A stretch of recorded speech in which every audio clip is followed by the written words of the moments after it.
Sonu photo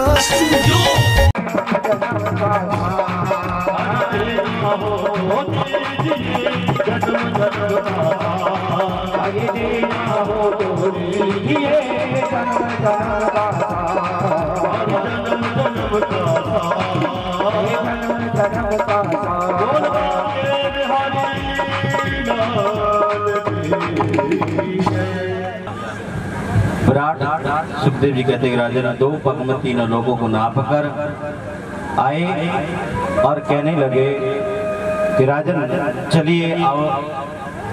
Garuda से कहा भगवान ने इसको बांध कर पटक दो। राजा बलि को बांध दिया और कहा कि नरक में जाना पड़ेगा। राजा बलि ने कहा कि नरक में कि हाँ कि क्यों कि आपने तीन पग भूमि का संकल्प किया था। जो संकल्प हम करते हैं उसका दान करना होता है। अब आपने अपने मन में संकल्प कर लिया कि हमने खेड़े पर ये चढ़ाना है, ये देना है, और आप उसको ना दें तो उसके दोषी खेड़ा महाराज नहीं, उसके दोषी आप हो। और दोषी नहीं, भगवान आप से ही निकलवा लेगा। अब किस रास्ते से निकलवाए उसकी इच्छा है। गोविंद कहाँ निकलवाए, कैसे निकलवाए उसकी इच्छा है।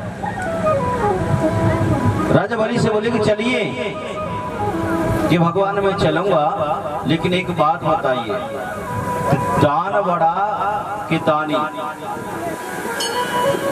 दान बड़ा कि दानी? भगवान बोले कि दानी बड़ा है, जब दानी नहीं होगा तो दान कहां से करेगा। तो राजा बलि ने कहा कि भगवान अभी दानी बाकी है, एक एक पग मेरे मस्तक पर किए। भगवान ने एक पग मस्तक पर रखा और भगवान राजा बलि से कहने लगे कि राजन छलने में आया था, लेकिन आपने ही मुझे छल लिया।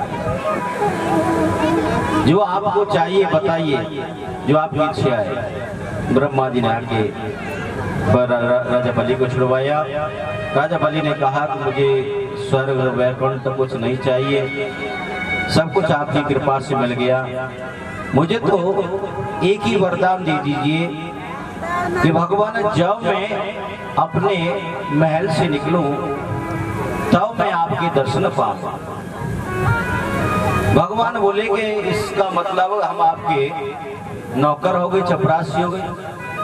राजा बलि ने कहा ये तो मैंने नहीं कहा आपसे कि आप मेरे चपरासी हो जाओ। मैंने कहा है कि जब भी मैं घर से निकलूं तो आपके दर्शन पाऊं। भगवान बोले इतने दरवाजे हैं महल के, क्या पता कौन से दरवाजे से आप निकलोगे।